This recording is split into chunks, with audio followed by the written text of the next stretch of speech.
El misterio de Belicena Vilca. Libro segundo, la carta de Belicena Vilca. 35º día. El 7 de enero de 1285 muere Carlos de Anjou, enfermo y desesperado.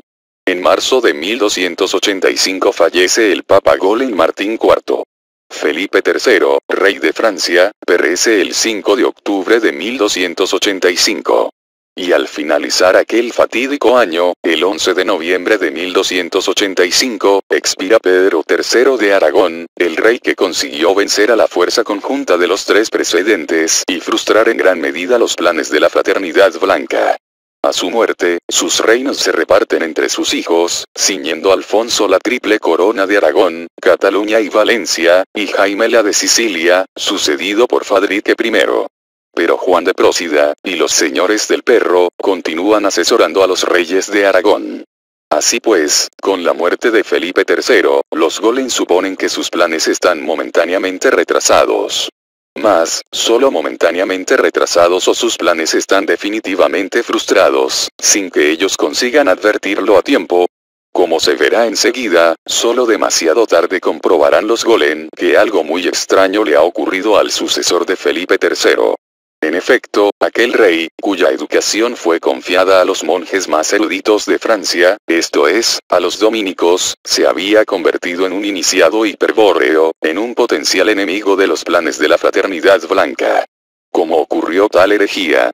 ¿Quién lo inició en la sabiduría hiperbórea? La respuesta, la única respuesta posible, sería la increíble posibilidad de que dentro de la Iglesia, en la orden de los predicadores, existiese una conspiración de partidarios del pacto de sangre, un conjunto de iniciados en la sabiduría de los atlantes blancos. No sospechan por supuesto, de los señores de Tarsis, a quienes consideran definitivamente extinguidos, y no aciertan a descubrir oportunamente a los culpables del desastre. El golpe será demasiado conmocionante para asimilarlo con la necesaria rapidez. Y esa perplejidad inevitable, esa sorpresa paralizante causada por la alta estrategia de los señores de Tarsis y el Circulus Dominicanis, señalaría el principio del fin de la estrategia enemiga. A partir de entonces, luego que Felipe IV desempeñase brillantemente su misión, los Golem y la Fraternidad Blanca tendrían que esperar hasta el siglo XX antes de disponer de otra oportunidad histórica para instaurar el gobierno mundial y la sinarquía del pueblo elegido. Como dije, los Golem no conseguirían contrarrestar las consecuencias de la nueva situación. Habían maniobrado por varios años para fortalecer en Europa a la Casa de Francia, y de su seno les surgía un rey hostil a la hegemonía papal. Habían cedido el terreno de la enseñanza académica a los monjes dominicos, y resultaría que entre ellos estaban infiltrados los enemigos del Dios Uno. Y, lo que era peor, aquella orden de predicadores se les había confiado el tribunal del Santo Oficio, encargado de inquirir sobre la fe. Hasta entonces, la Inquisición les permitía eliminar o neutralizar oposiciones bajo la amenaza de la acusación de herejía, pero, y esto lo asumían claramente, los mayores herejes eran ellos. En adelante, deberían obrar con cautela porque si no, a semejanza del jiu-jitsu, la propia fuerza del atacante podría ser vuelta en su contra.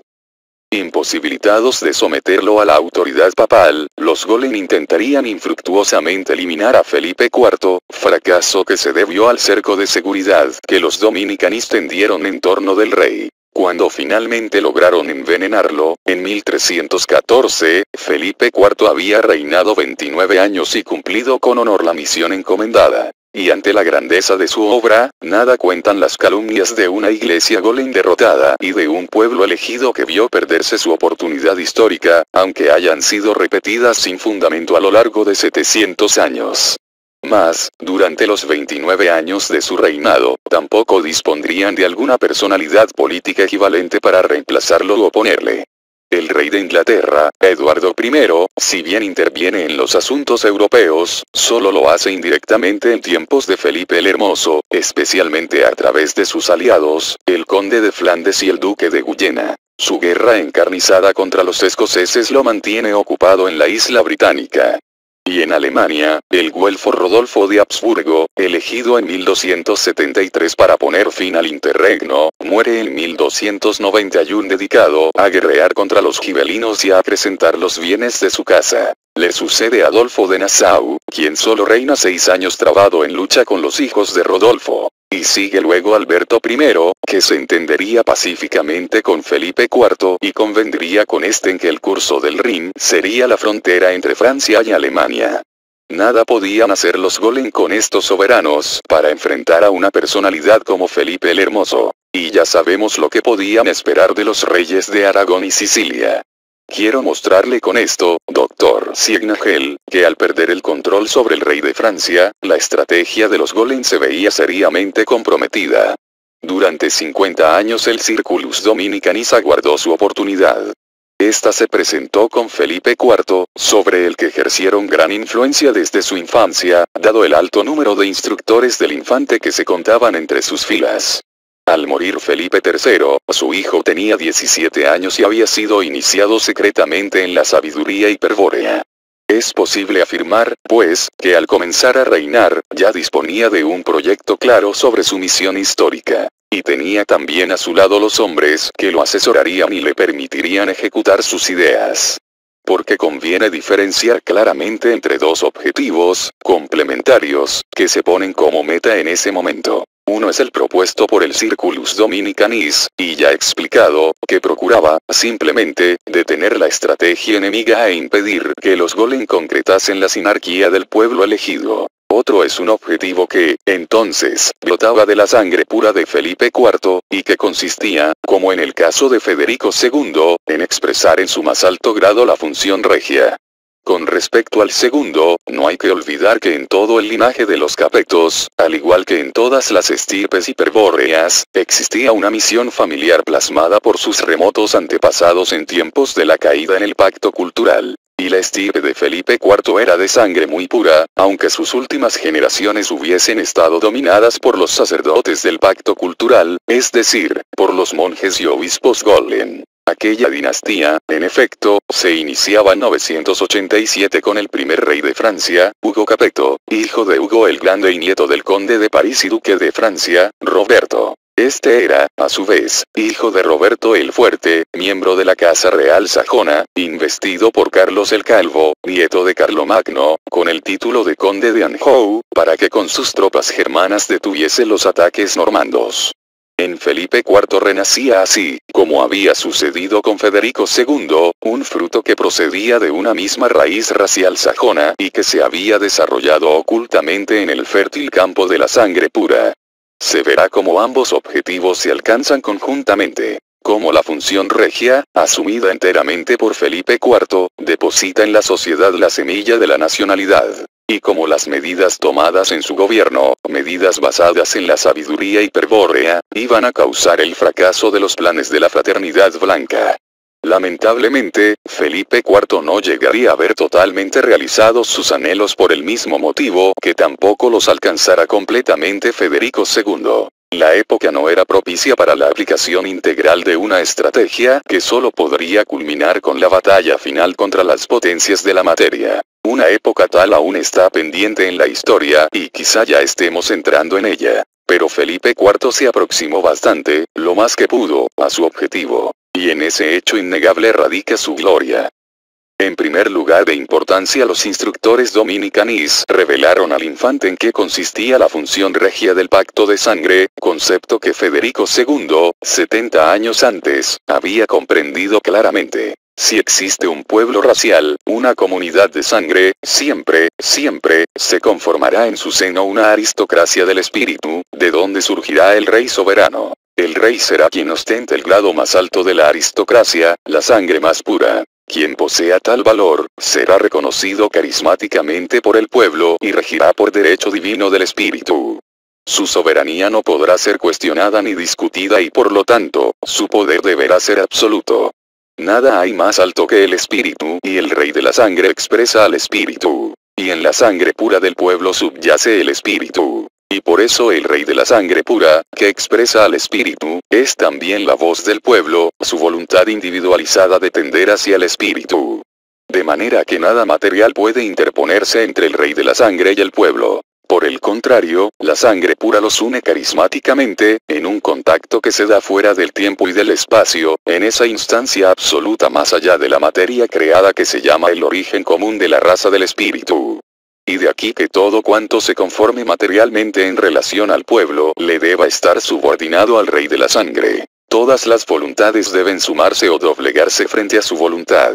Todos los poderes deben subordinarse ante su poder. Incluso el poder religioso, que solo alcanza los límites del culto, debe inclinarse bajo la voluntad del espíritu que el rey de la sangre manifiesta. En segundo lugar, se explica Felipe IV la caída que los pueblos del pacto de sangre sufren por causa de la fatiga de guerra y los modos empleados por los sacerdotes del pacto cultural para desvirtuar, deformar y corromper la función regia. En el caso del Imperio Romano, los conceptos anteriores, heredados de los etruscos, estaban contemplados en el derecho romano antiguo y en muchos aspectos se mantendrían presentes hasta la época de los emperadores cristianos. Concretamente sería Constantino quien abriría la puerta a los partidarios más acérrimos del pacto cultural, cuando autoriza con el Edicto de Milán la práctica del culto judeocristiano. Pero el daño más grande a la función regia lo causaría Teodosio I 70 años después, al oficializar el judeocristianismo como única religión de Estado. Comenzaría entonces el largo pero fecundo proceso en el que el derecho romano se convertiría en derecho canónico. Es decir, aquello del derecho romano que convenía para fundamentar la supremacía del papado sería conservado en el derecho canónico, y el resto sabiamente expurgado o ignorado. Ese proceso brindaría la justificación jurídica al cesaropapismo, la pretensión papal de imponer un absolutismo religioso sobre los reyes de la sangre, cuyos más fervorosos exponentes fueron Gregorio VII, Inocencio I y Bonifacio VIII. Antes de la decadencia del imperio, los reyes y emperadores romanos se atribuían origen divino y ello constaba también en el derecho romano. La tarea de los canonistas católicos fue, si se quiere, bien simple. Consistió en sustituir a los dioses paganos, fuente de la soberanía regia, por el verdadero Dios, y en reemplazar al máximo representante del poder, rey o emperador, por la figura de Pedro, el vicario de Jesucristo. Aunque es obvio, hay que aclarar que después de estas sustituciones todo origen divino quedaba desterrado del derecho canónico, que en adelante sería el derecho oficial del mundo cristiano. Jesucristo se había presentado solo una vez y había dicho: «Tú eres Pedro, y sobre esta piedra edificaré mi iglesia». El derecho divino de regir la iglesia, y a toda su feligresía, ricos o pobres, nobles o plebeyos, le correspondía, pues, únicamente a Pedro. Y, desde luego, a sus sucesores, los altos sacerdotes del Señor. Pedro había sido elegido por Jesucristo para ser su representante y expresar su poder. Y Jesucristo era el Hijo de Dios. Y el Dios uno en el misterio de la Trinidad, el Dios creador de todo lo existente. Nada habría, pues, en el mundo que pudiese considerarse más elevado que el representante del Dios creador. En consecuencia, si alguien osase oponerse a Pedro, si pretendiese ejercer un poder o una voluntad contrapuesta a la del vicario de Jesucristo, si se arrogase un derecho divino, para ello, se trataría claramente de un hereje, de un hombre maldito de Dios, de un ser que por su propia insolencia se ha situado fuera de la iglesia y al que corresponde, con toda justicia, suprimir también del mundo. El derecho canónico no dejaba, así, ninguna posibilidad para que los reyes de la sangre ejerciesen la función regia. La soberanía real procedía ahora del culto cristiano, y los reyes debían ser investidos por los sucesores de Pedro, los sacerdotes Maximus. Y si la realeza debía ser confirmada, quedaba con ello anulado el principio de la aristocracia de la sangre pura, tal como convenía al pacto cultural. Naturalmente, como tantas veces antes, los pueblos se someterán al hechizo de los sacerdotes y sobrevendrán los tiempos tenebrosos de la ausencia de rey, en los cuales la función regia ha sido usurpada por las potencias de la materia. Los reyes del derecho canónico no son reyes de la sangre sino meros gobernadores, agentes del poder estatal, de acuerdo a la definición del Papa Gelasio I. Aparte del poder estatal existe la autoridad de la Iglesia, de donde procede la soberanía de aquel. De esta idea gelasiana se deriva la teoría de las dos espadas, formulada por San Bernardo Golden. El poder estatal es análogo a la espada temporal, en tanto que la autoridad de la Iglesia equivale a la espada espiritual. Pedro y sus sucesores, por lo tanto, empuñarían la espada espiritual, ante la que deberá inclinarse la espada temporal de los reyes y emperadores. Pero nada de esto es cierto, aunque se lo codifique en el derecho canónico. La pretendida espada espiritual de la Iglesia Golem es solo una espada sacerdotal. Y el poder que un rey de la sangre está autorizado a ejercer por el derecho divino del Espíritu Eterno, no es precisamente análogo a una espada temporal, sino a una espada de voluntad absoluta, a una espada cuya empuñadura se encuentra en el origen, más allá del tiempo y del espacio, pero cuya hoja puede atravesar el tiempo y el espacio y manifestarse al pueblo. En todo caso, el rey de la sangre empuña la espada volitiva, cuya acción se llama honor, y plasma con sus toques las formas del reino. De esos golpes de voluntad real, de esos actos de honor, brotará la legislación, la justicia, y la sabia administración del Estado carismático. Si Felipe IV desea presentarse como rey de la sangre, aclaran los dominicanis, deberá restaurar previamente la función regia, deberá abandonar la ilusoria espada temporal, que le fue impuesta a sus antepasados por los sacerdotes del pacto cultural, y empuñar la verdadera espada volitiva de los señores del pacto de sangre, la espada que manifiesta el poder absoluto del espíritu. Sin embargo, el derecho canónico, vigente en ese momento, legaliza la jerarquización de las espadas de acuerdo al pacto cultural. Primero la espada sacerdotal, pontificia. Segundo la espada temporal, regia. Es necesario, pues, modificar el orden jurídico existente, circunscribir el derecho canónico al ámbito exclusivamente religioso y establecer un derecho civil separado. La función regia exige inevitablemente la separación de la Iglesia y el Estado. Ahora bien, frente a esta exigencia, Felipe IV no se encontraba en la situación de iniciar algo totalmente nuevo, una especie de revolución jurídica. Por el contrario, el Circulus Dominicanis iba preparando el terreno para ello desde los tiempos de Luis IX, abuelo de Felipe IV. A partir de esos días, en efecto, los señores del perro venían influyendo sutilmente en la corte francesa, para favorecer la formación de toda una clase de legistas seglares, cuya misión secreta consistiría en revisar, y actualizar, el derecho romano. Felipe III, el hijo de Luis X, fue un rey completamente dominado por los Golem cistercienses, quienes lo mantuvieron en una ignorancia tal que, valga como ejemplo, jamás se le enseñó a leer y a escribir. Su estructura mental, hábilmente modelada por los instructores Golem, correspondía más a la del monje que a la del guerrero.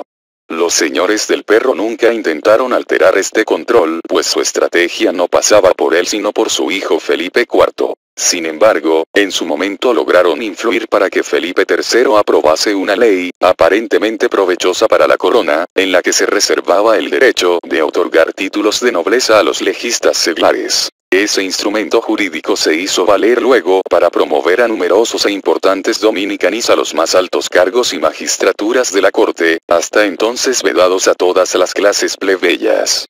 Aquellos legistas seglares, pertenecientes al Circulus Dominicanis, se abocaron con gran dedicación a su misión específica y, para 1285, ya habían desarrollado los fundamentos que permitirían constituir un estado en el que la función regia estuviese por encima de cualquier otro poder. Felipe IV contaría de entrada, pues, con un equipo de consejeros y funcionarios altamente especializados en derecho romano, quienes lo secundarían fielmente en su confrontación con el papado Golem. De las más prestigiosas universidades francesas, especialmente París, Tolosa y Montpellier, pero también de la orden de predicadores, y hasta de la nueva burguesía instruida, saldrán los legistas que darán apoyo intelectual a Felipe IV. Entre los principales cabe recordar a los caballeros Pierre Flotte, Robert de Artois y al conde de Saint-Paul, a Enguerrand de Marigny, procedente de la burguesía normanda, así como su hermano, el obispo Philippe de Marigny, a Guillermo de Placian, caballero de Tolosa y ferviente cátaro, y a Guillermo de Nogaret, miembro de la familia de villanos que habitaba en las tierras de Pedro de Creta y Valentina, en San Félix de Caramán. Sus abuelos habían sido quemados en Albi por Simón de Montfort, pero él profesaba secretamente el catarismo e integraba el Circulus Dominicanis. Fue profesor de leyes en Montpellier y en Nimes, antes de ser convocado a la corte de Felipe el Hermoso.